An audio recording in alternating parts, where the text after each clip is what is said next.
নমস্কার বন্ধুরা, চলে আসলাম আবারও রান্নাঘর উইথ নমিতে আপনাদের জন্য নতুন রেসিপি নিয়ে। আজকে আমি বানাতে চলেছি চিকেন কষা। এই চিকেন কষা বানানোর জন্য এখানে আমি নিয়েছি চিকেন একদম ধুয়ে পরিষ্কার করে। এখানে আমি চিকেন নিয়েছি 600 গ্রাম। 600 গ্রাম চিকেনগুলাকে একদম ছোটো করব না, বড় করব না, ওই সাইজের পিস নিয়েছি। এখন আমি এখানে দেখো নিয়েছি 6টা ছোট করে কেটে রাখা পেঁয়াজ, রসুন, আদা, 4টে আলু আর 5 থেকে 6টা কাঁচা লঙ্কা।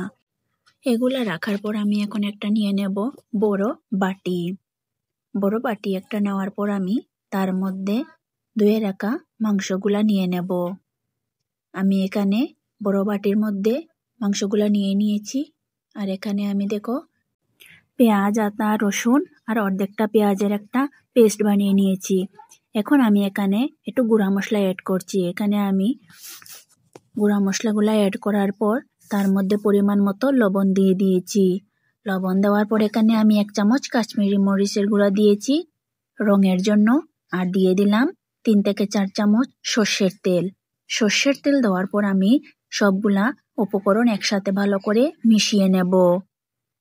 এত সুন্দর করে মিশাবো যাতে করে মশলা আর সর্ষের তেল সবগুলা মিশে যায় মাংসের সাথে। মিশানোর পর আমি একে রেখে দেব 10 মিনিটের জন্য। আমি এটাকে ঢাকনা দিয়ে ঢেকে রাখবো। ঢাকনা দিয়ে রাখার পর আমি এখন গ্যাসের মধ্যে কড়াই বসিয়ে দেব। কড়াইটা গরম হওয়ার পর আমি তার মধ্যে অ্যাড করে দেব সর্ষের তেল। সর্ষের তেল আমি এখানে 6 থেকে 7 চামচ নিয়েছি। নেওয়ার পর আমি তার মধ্যে কেটে রাখা আলুগুলো দিয়ে দেব। তার মধ্যে 1 চিমটে হলুদ আর অল্প পরিমাণে লবণ দিয়ে দেব। এই হলুদ আর লবণ দিয়ে আমি লাল লাল করে আলুগুলাকে ভেজে নেব। আমি এখানে গ্যাসের ফ্লেমটা লো রেখে ফ্রাই করেছি। এই যে দেখো আলুগুলা লাল লালভাবে ফ্রাই হয়ে গেছে। এখন আমি এগুলাকে একটা প্লেটের মধ্যে তুলে নেব। আমি যতটুকু সম্ভব তেল ঝেড়ে তুলে নিয়েছি। এখন সেই একই তেলের মধ্যে আমি গোটা গরম মশলা ফোড়ন দিয়ে দিয়েছি। গোটা গরম মশলা ফোড়ন দেওয়ার পর আমি তার মধ্যে কেটে রাখা অর্ধেকটা পেঁয়াজ দিয়ে দিলাম। অর্ধেকটা পেঁয়াজ দেওয়ার পর আমি এটাকে ভালো করে নেড়ে চেড়ে একটু গোল্ডেন করে নেব। গোল্ডেনটা হওয়ার পর আমি তার মধ্যে অ্যাড করে দেব আমাদের ম্যারিনেট করে রাখা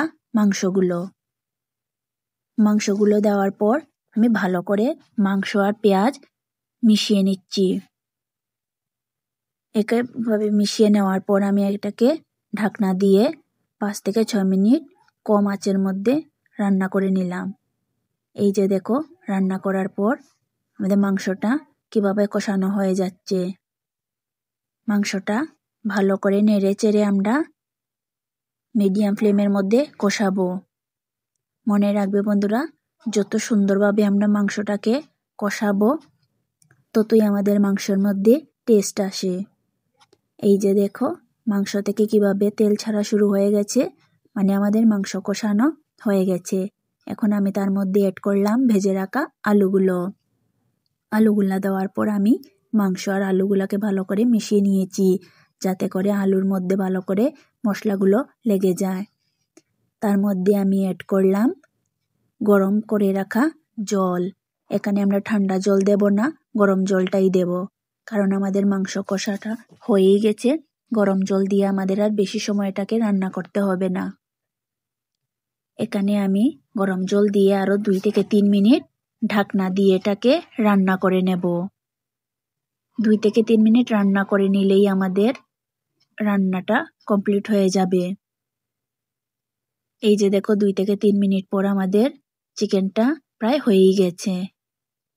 এখন আমি ভালো করে একবার নেড়ে চেড়ে তার মধ্যে অ্যাড করে দেব 1/2 চামচ গরম মশলা অ্যাড করার পর আমি ভালো করে চামচের সাহায্যে এগুলাকে মিশিয়ে দেব। মিশিয়ে নিয়ে তারপর আমি উপর থেকে কেটে রাখা ধনেপাতা অ্যাড করে দেব। ধনেপাতা দেওয়ার পর বাস আমাদের মাংস কমপ্লিট হয়ে গেছে। এখন এটাকে একটা বাটির মধ্যে ঢেলে নিলেই হয়ে গেল আমাদের মাংস কষা। এই যে দেখো আমি ঢেলে নিচ্ছি, যেমন রংটা হয়েছে তেমনই গন্ধ বেরিয়েছে। এখন এই রেসিপিটাকে আপনি রুটির সাথে, পরোটার সাথে বা গরম ভাতের সাথে সার্ভ করুন। দেখবেন এই দুপুরের খাওয়াটা একদম জমেই যাবে। আমার এই রেসিপিটা আপনাদের কেমন লাগলো অবশ্যই কমেন্ট করে জানাবেন। আর যদি আমার রেসিপি আপনাদের ভালো লেগে থাকে তাহলে অবশ্যই লাইক আর সাবস্ক্রাইব করে আমার পাশে থাকবেন, আমি যেন আপনাদের সাথে এরকমই রান্না শেয়ার করতে পারি।